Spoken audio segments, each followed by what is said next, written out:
Cornering, abang suka main corner-corner? Boleh lah.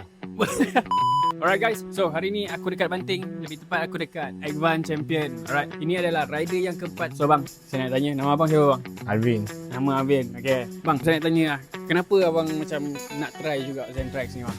Ni ramai orang pakai lah. Kena mau try lah ni. Saya. Oh, tengok dari mana bang? Sini juga Banting. Abang dapat tahu Zentrax ni daripada mana? TikTok ke, IG ke? Tengok TikTok lah. TikTok lah. Okay, faham. So dekat sini saya nak bagi ke abang 80-90 dengan 70-90. Okay. Harapan abang apa bang untuk Zentrax ni bang? Oh, ini saya pakai tak ada licin lah. Abang harap supaya tak licin lah. Tak Macam tu. licin lah. Pernah jatuh bang? Pernah jatuh lah. Okay bang, so saya boleh guarantee, saya boleh jamin untuk Zentrax ni licin tu tak ada masalah. Semua Tak ada okey, masalah, jalan okey kering lah. pun okey, jalan basah pun okey. And then cornering, abang suka main corner-corner? Boleh lah.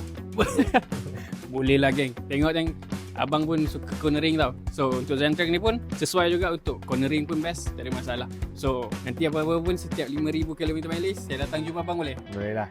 Dapat feedback Okay. Okay. Okay bang, thank you. Right, so Zentrax, prepare udah laju for the local. Ciao.